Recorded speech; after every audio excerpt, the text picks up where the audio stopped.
Bismillahirrahmanirrahim. A traffic signal is hung by two wires. If the tension each wire is 60 Newton, what is the resultant force which is holding the traffic signal? Also determine the weight of the signal. आइए देखते हैं हम equilibrium में आज अपना पहला numerical solve करते हैं। इस न्यूमेरिकल के अंदर जो है कहा यह जा रहा है कि हमारे पास एक ट्रैफिक सिग्नल है। लेट्स सपोज हमारा ट्रैफिक सिग्नल है और ये ट्रैफिक सिग्नल जो है ये दो वायर्स के साथ जो है ये लटक रहा है और दी गई तस्वीर जो हमारी बुक में दी हुई है उसके मुताबिक या जो एंगल बनता है ये 45 डिग्री का है और जो फोर्स लग रही है ईच वायर से वो है आपकी 60 न्यूटन। टेंशन 1 टेंशन 2 के ये भी 60 न्यूटन। अब आपको मालूम क्या करना है, आपको मालूम ये करना है कि भाई किस तरीके से अब इसका मतलब क्या चीज क्या होगी, इसका मतलब इसका आपका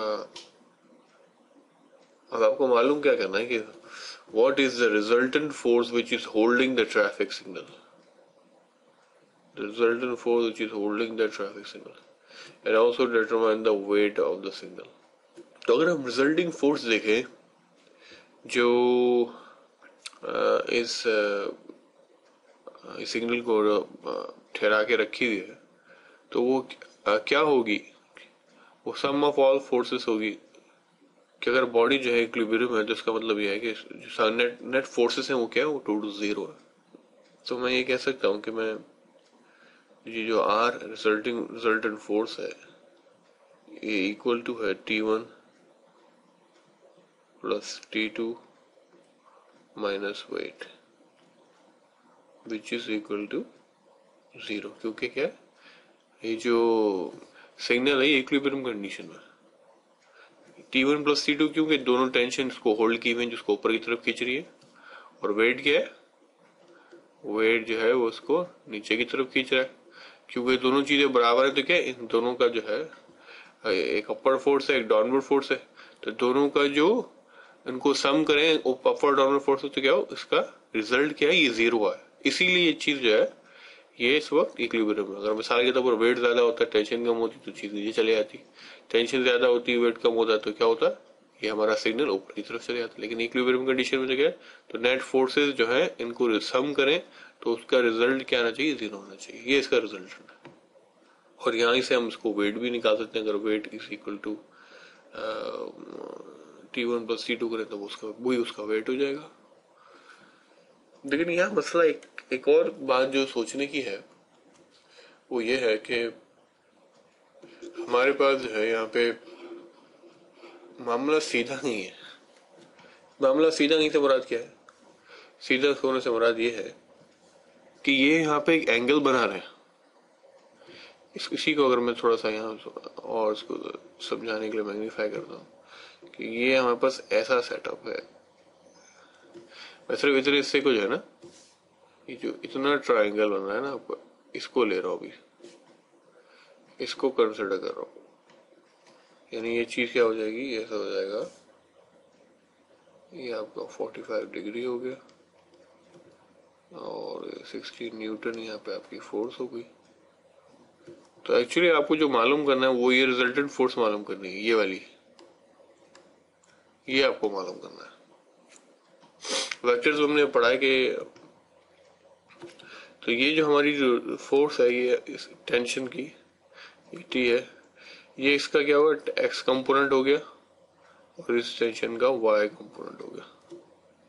तो हमने अपने स्केलर्स एंड वेक्टर के चैप्टर उसमें आप लेक्चर्स पीछे जाके देख सकते हैं कि जब उसको हम रिजॉल्व करते हैं तो हमें बताया कि साइन थीटा क्या होता है, साइन थीटा, थीटा यानी एंगल, साइन थीटा क्या होता है, परपेंडिकुलर अपॉन हाइपोटेन्यूज होता है। Sine theta is equal to perpendicular, perpendicular क्या है, परपेंडिकुलर टी वाई और हाइपोटेन्यूज क्या है, ये 60 न्यूटन है। तो टी वाई क्या होगा, 60 न्यूटन इंटू साइन 45। और इसी तरह जो है वो, तो हमें जो है अगर एक्स कंपोनेंट निकाला तो हमने कहा sign theta is perpendicular, sign theta is perpendicular hypotenuse है, और हमने टेंशन y निकाल लिया हमने। यहाँ पे हम इसको अपना टेंशन T1 कह रहे हैं, तो इसको हम ये कह सकते हैं कि T1y जो है वो 60 न्यूटन इंटू साइन 45 है। आइए आप देखते हैं कि इसका x कंपोनेंट क्या होगा। x कंपोनेंट क्या होगा, बेस अपॉन हाइपोटेनस होता है, बेस ईयर Tx है और हाइपोटेनस क्या है 60 न्यूटन है, तो हमारे पास T1x जो है वो 60 न्यूटन cos 45 हो जाएगा। तो ये फोर्सेस कैसे लग रही है, ये हमारी टेंशन है और ये हमारी एक्स एक्सिस पे फोर्स है। अगर हम जो है अब इसका दूसरा हिस्सा देखें, दूसरा हिस्सा क्या है, अब ये वाला हिस्सा है, एग्जैक्टली सेम चीज है। यहाँ की हम इसको कह देंगे कि क्या है, ये T1x है, ये T2x हो जाएगा, और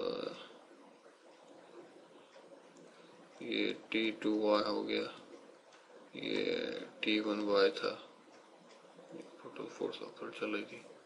तो इसके अंदर क्या है, सेम फोर्सेस है, इसके भी पास भी सेम टेंशन थी, इसका भी सेम एंगल है 45 डिग्री है, ये भी 60 न्यूटन है T2। तो एग्जैक्टली जो इसका जो y कंपोनेंट है वो इसका भी y बिल्कुल एग्जैक्टली सेम चीज है। तो हम इसको क्या कहेंगे, तो क्या हुआ, एक टोटल फोर्स जो y एक्सिस पे लग रही है, resultant force is holding the traffic से जो चीज ऊपर की तरफ खींच रही है, टोटल ताकत है से वो इक्वल टू वेट होगी। इक्वल टू क्या होगी, वेट होगी वो, क्योंकि नेट फोर्सेस जो है उनका सम क्या होना चाहिए, से आप हमारी इक्विलिब्रियम की कंडीशन के मुताबिक कि नेट फोर्सेस का जो सम है, रिजल्टेंट है, वो जीरो होना चाहिए। जो टोटल रिजल्टेंट फोर्सेस हैं जो y एक्सिस पे जिसको होल्ड कर रही है ऊपर की तरफ, और ये नीचे वेट नीचे की तरफ जा रहा है, वेट आपका सही है, ये क्या होना चाहिए, ये इक्वल होना चाहिए। Weight should be equal to, weight जो है T1 प्लस T1y और T2y के बराबर होना चाहिए। जो नेट रिजल्टेंट है जो है वो क्या आना चाहिए, T1y plus T2y minus weight क्या होना चाहिए, ये जीरो होना चाहिए, जब भी बॉडी इक्विलिब्रियम में होगी। ठीक है ना, तो क्या टोटल वेट और टोटल नेट ऑफ फोर्स जो ऊपर जा रही है, जो रिजल्टेंट कंपोनेंट हमने y निकाल लिया, अगर इनको हम सम करेंगे तो क्या होगा, ये जीरो होगी। ठीक है, अब तो बहुत सिंपल हो गया। ठीक है ना, न्यूमेरिकल हमारे पास क्या है, ये फोर्सेस आ गई हमारे पास, T1y हमको मालूम चल गया, T1y हमको मालूम चल गया, T1y हमको मालूम चल गया, T2y हमको मालूम चल गया, ये भी 60 न्यूटन है। ठीक है ना, तो ये भी 60 न्यूटन है। तो जो हम अगर इसको आप कैलकुलेट करें तो क्या बनेगा, ये 60 न्यूटन टू साइन 45 क्या बनेगा, ये हमारे पास बनेगा, ये बनेगा 42.42 न्यूटन। क्योंकि दोनों ये फोर्स T1y और T2y बराबर है, तो ये नेट फोर्सेस जो है, रिजल्टेंट फोर्स जिसको खींच रही है वो क्या बनेगी, T1y क्या है, रिजल्टेंट फोर्स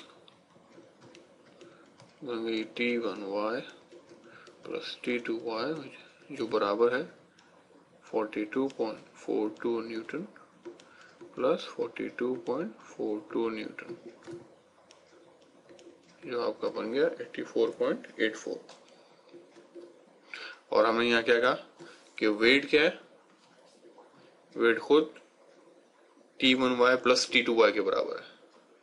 ठीक है, तो ये क्या हो जाएगा, तो वेट भी क्या है, तो आपका तो वेट भी हमारे पास 84.84 न्यूटन हो गया। इंशाल्लाह इसके बाद हम अगला न्यूमेरिकल देखेंगे और फिर इसके बाद हम अगले चैप्टर्स की तरफ चलेंगे। इक्विलिब्रियम के सारे टॉपिक्स हम लेक्चर्स अपलोड कर चुके हैं।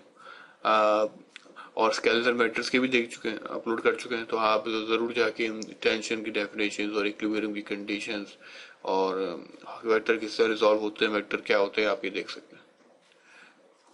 एक बात जो कहने की, हमने यहाँ पे एक्स कंपोनेंट निकाला था, ये एक्स कंपोनेंट हमने निकाला हुआ है, तो ये एक्स कंपोनेंट कहाँ गया, इसका तो हमने जिक्र ही नहीं किया।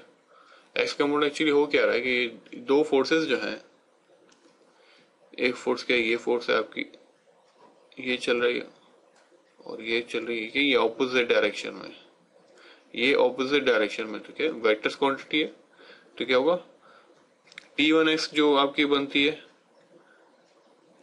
वो भी इतना ही बनता है, 42.442 बनता है,